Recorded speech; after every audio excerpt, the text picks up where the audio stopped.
Hey everyone, welcome back to Heart Breathings. I'm very excited to share with you a series of videos that I have been working on for quite some time. I'm calling this the Great Ideas series because it is all about coming up with great ideas, how to choose between ideas, how to stick to one idea until you make it all the way to the end, and so much more. So today in our first video in this series, we're going to be talking about tips for brainstorming and different methods that you can use for brainstorming that might be really fun. I also have created a special Brainstorming Great Ideas workbook that you can download for free. So if you're interested in learning how to brainstorm great ideas and some new methods that you might not have tried before, just stay tuned.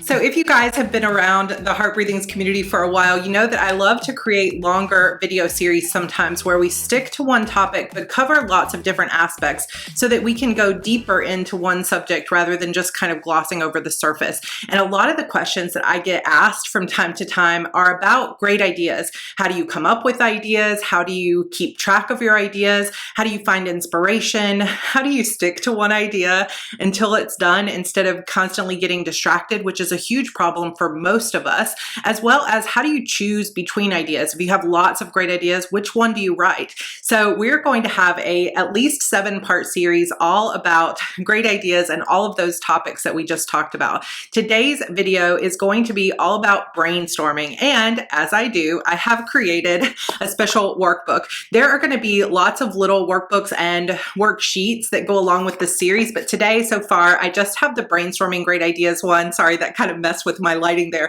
but I have this workbook for you. It has all the tips that I'm going to talk about. It outlines all the tips that I'm going to talk about today, but it also has some brainstorming worksheets for you to work through if you'd like to do that as well. Now, to grab this workbook, you just need to be subscribed to my newsletter list. So if you're already on the list, you got an email today that has the link to my HB resource library. It's the same Google Drive folder that you have all of my other resources in.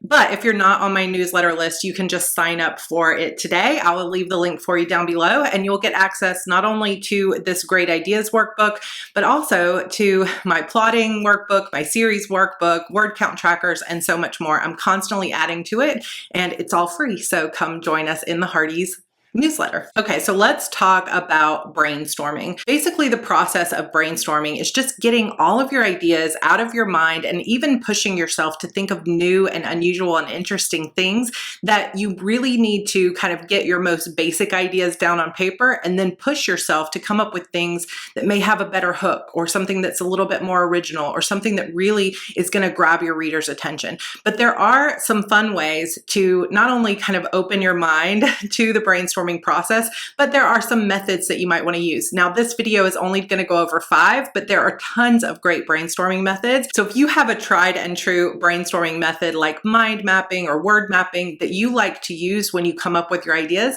share them down below, especially if I don't mention them here in this video. Now, when we talk about great ideas, there are really 2 things that I think we're talking about. One is, does it make you excited? Is it something that ignites and sparks your own imagination? And this is going to come into play in your actual process, is knowing what lights you up.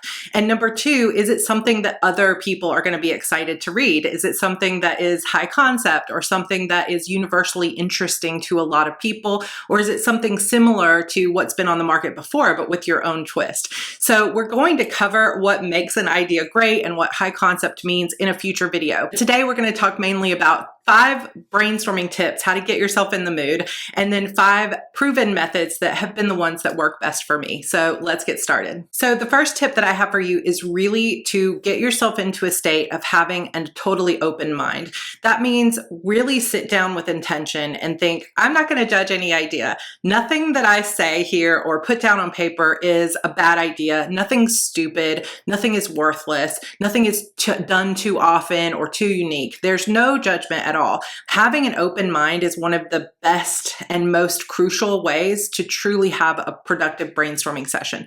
You are going to have ideas that are just like, where did that come from? A bat that shifts into a human who, is a vampire? Like, who knows?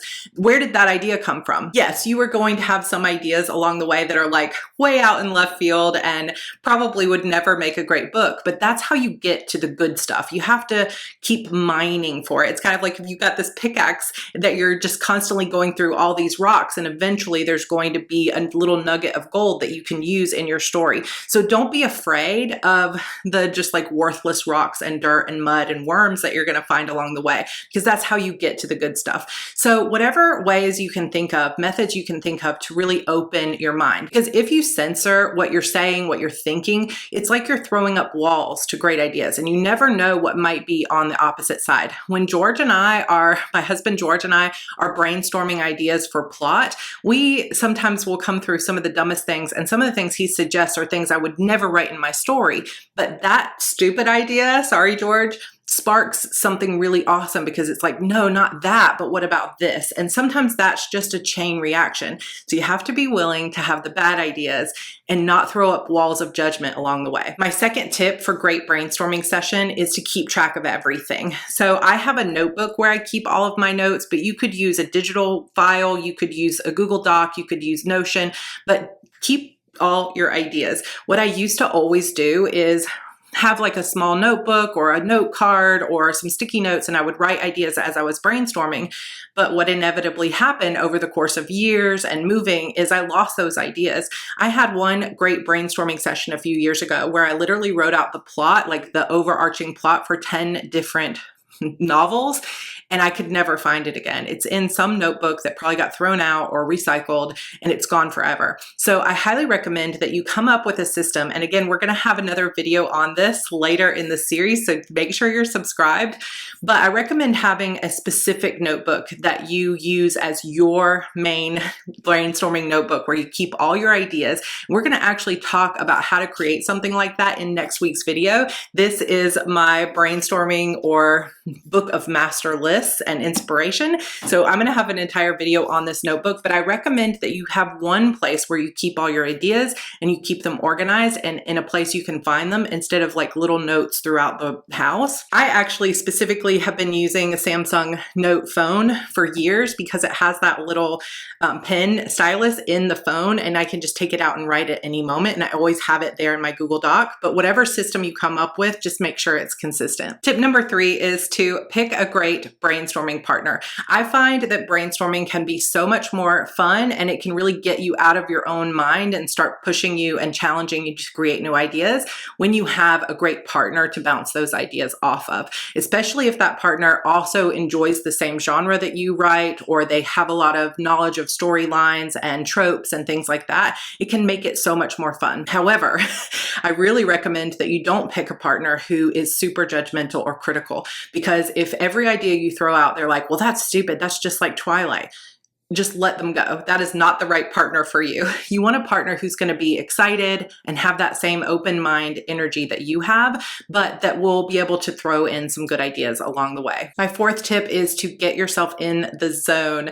Get into a space of creative flow. Sometimes what this means for me is to do something else creative, not just, opening my mind like I talked about, but actually getting down and doing some Zentangle, or doing a little bit of coloring, or doing some like watching one of my favorite episodes of a show that really inspires me, or getting on some really good music, going for a walk, and starting to get into that creative flow.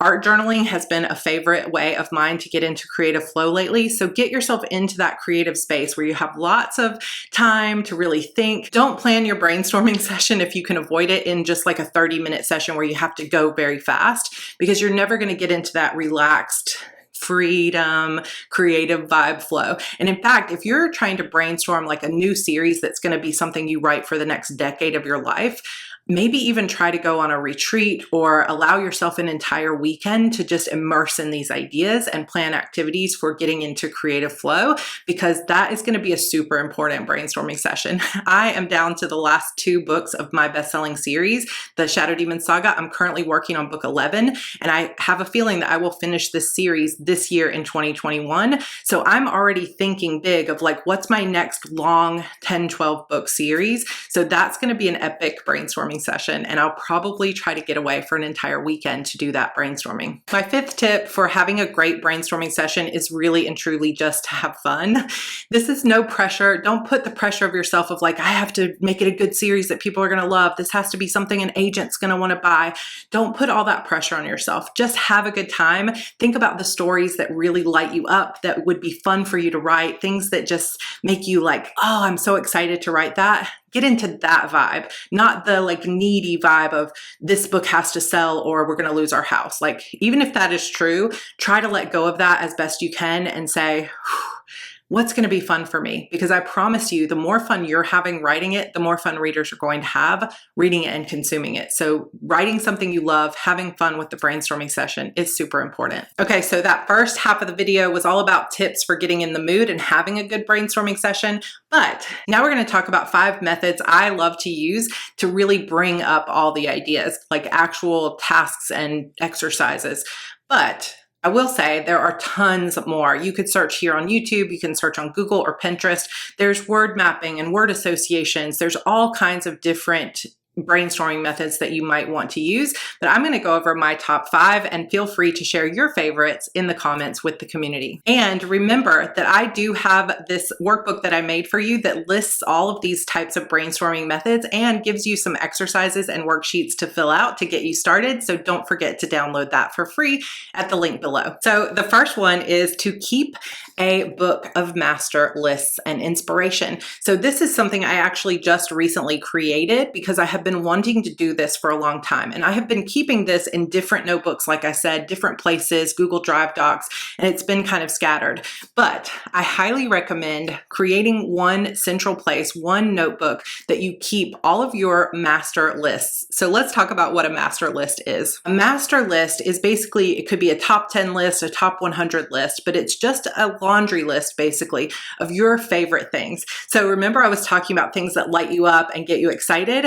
If you, for example, were going to be writing a zombie series, you knew you wanted something that was like badass post-apocalyptic zombie stuff, then maybe what you would do is sit down and make a list of all of your favorite zombie games, zombie television shows, books, movies, everything you've ever consumed about zombies that has inspired you in the past. Then if you want to take it a stage further, you can take that list of your favorites and then start figuring out what do they have in common and analyzing what types of heroines or heroes are in these. What types of tropes do you see every single time that you can play with that would be fun? And that type of thing, simply just sitting down and making a list, top 10 favorite heroines, top 10 favorite animes, top 10 favorite opening lines or magic systems. There are tons of different things that you can use, especially if you already kind of know what genre you want to write or what types of books inspire you. Make a master list of your top 10 favorite authors or favorite series and start to put together the pieces of what inspires me about them. What did these have in common? What pieces of this were my favorite scenes, and how can I write something similar in my own voice? Or how can I get inspired by these 10 films to write something that's going to be really fun for me? And that is one of my favorite ways to brainstorm. And it's not something that you just have to do in a weekend. This is something you can keep up with for years and years to come,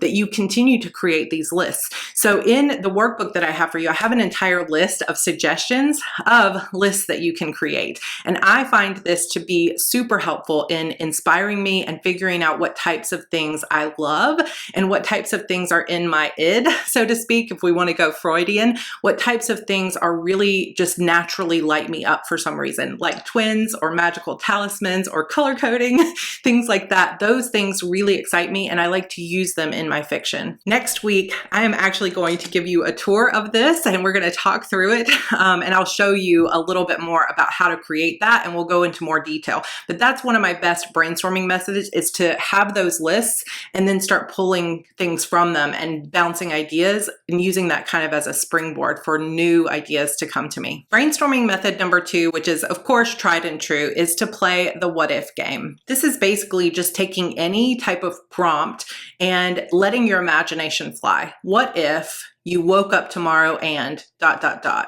There are so many movies and books that come from this what if you woke up tomorrow and the whole world was different? What if you woke up 28 days later out of a coma and the whole world was filled with zombies? What if you woke up tomorrow and it was also Groundhog's Day all over again? There are lots of movies and films that draw on this idea, so you could start with something like that. You could also go with another prompt of what if a secret organization ... What if a young girl moves to a new town and ... So take some of those other types of stories that you have loved and then put what if at the top of a piece of paper, and then just start letting your imagination go and sort of rocket them off. Like, what if this? What if she did this? What if she did this? And then build on an idea. If something sparks for you that you say, what if this shadowy organization had control of an entire town? Oh, I kind of liked that one. Then you say, okay, now how can I take that a step further? Okay, and what if a new girl comes to town and finds out that she actually is heir to take over that organization and they don't want to tell her the truth?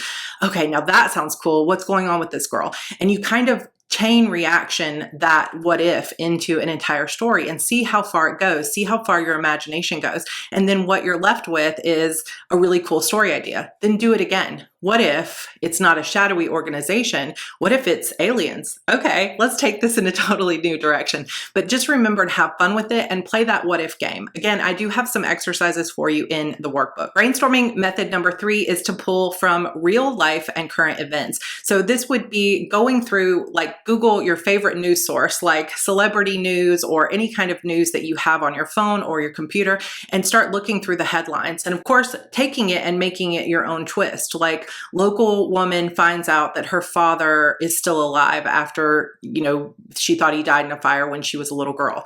Oh my gosh, that's a whole story right there. And then take it and just don't even read the article if you don't want to. Just take those headlines and start coming up with what could have kept her from her father. Why did they say he died? And start moving from those headlines. You can also pull from your own life, things that have happened to you in the past, like where you grew up, but let's make it a ghost town, where like maybe you grew up in a really old house that you always felt like was haunted. So write from that experience and start pulling from your own current life, stories that you've heard from friends on social media, any type of current headlines or news. Or you could also pull from lore and legends from the past, like, oh, there was this ghost ship that disappeared in the Bermuda Triangle. Maybe that's the kernel or spark of a story for you. So real life and current events can be a gold mine when it comes to it. You just have to keep your mind open so that you can say, okay, here's the headline. How can I make it something that is interesting to me, and how can I twist it? But if you're feeling a loss for ideas,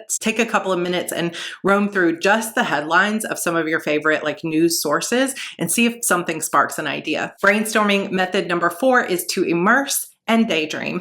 This is, of course, one of my preferred methods and is actually the way that I came up with my Shadow Demon saga. So I hit this point in my life where I knew I didn't want to do traditional publishing. I wanted to try self-publishing. And this was back in 2010 before a lot of people were self-publishing. And I thought, okay, I want a cool new idea, something that'll be really fun for me, something I can just kind of pour my heart into and just, let my imagination run wild, because I don't have to worry about getting an agent or anything. I can just write what I want. And that was super exciting for me.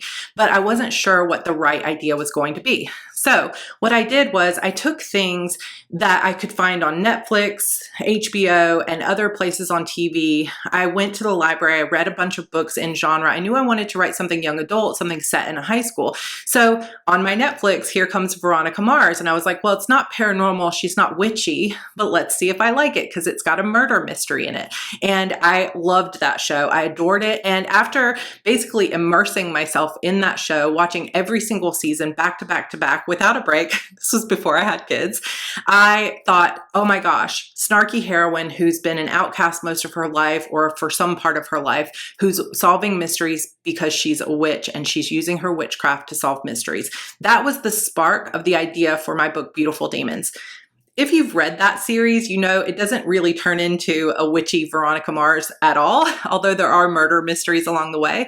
But all it takes is that spark of an idea. So when you immerse yourself and then you daydream, what I did after I got that spark of an idea is I created a vision board, like a mood board for my new character, Harper, and what house she lived in, what was going on with her life. Oh, I'm going to make her an orphan. Let's do this with her. Let's do this with her.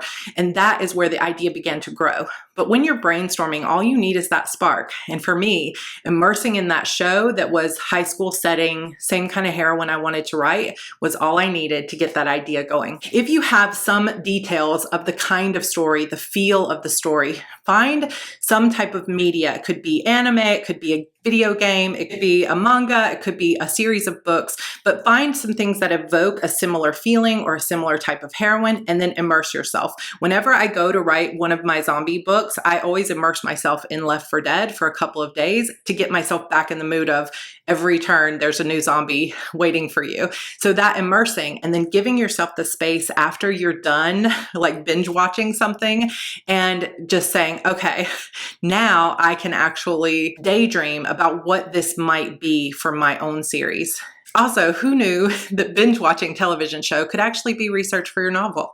It's pretty sweet. Brainstorming method number 5 that I also love to use, but it is better with a partner, is what I call the bounce method. This may have another name, but this is just what I call it because it's all about bouncing ideas off of each other. So this is basically where you choose a fun, supportive partner who is going to be able to rapid fire ideas with you. It could be a group of people, it could be people on Zoom, or it could just be yourself. You could just write down ideas as fast as possible and that would work too. But I find the energy of the bounce method works better if you're actually bouncing ideas off of a friend or partner. But you basically just like set a timer and you say, okay, here's the parameters. We're going to come up with ideas for a snarky heroine set in high school, paranormal, shadowy organization. Go. And you set the timer for 10 minutes and you very quickly, without thinking too much, say, okay, she's this, she has this kind of past. No, she has this. And then you bounce back ideas from each other. What if this? So it's kind of like the what if method, but with a partner where you're rapid firing as fast as you can. Sometimes getting your brain and that judgmental part of yourself out of the way so that you can rapid fire those ideas, and getting feedback from somebody else can often be a way to really spark ideas and to kind of get out of your own way when you're brainstorming. So there you have it, 5 tips for having a productive brainstorming session, as well as my top 5 methods for getting those ideas onto the page. Let me know in the comments your other brainstorming methods that you love, as well as which of these brainstorming methods you've either tried in the past or that you're going to try and that you're excited to try. Coming up with great ideas really is just about coming up with as many ideas as possible and then choosing the best one. So again, if I could reiterate anything, it would be no judgment. Allow yourself to have the bad ideas, because the more ideas you have, the better they will be. Challenge yourself to go beyond just 10 or 15 ideas. Try to get 20 ideas on the page and then pick the best one, which is going to be really fun because in a future video, I think it's video number 4 in this series, we're going to talk about how to take all those great ideas you just brainstormed and choose which one is the very best one for your situation and that's going to make you happy long term. There is so much more goodness to come in this ideas series, and I hope you're as excited for it as I am. If there are other topics that you'd like me to cover, make sure that you add them to the comments down below, or shoot me an email or message me on social media. I love to hang out on Instagram at Heart Breathings over there. And I will see you guys in that next video. Don't forget to head over and download your Brainstorming Great Ideas workbook, and I will see you all in my next video. Bye.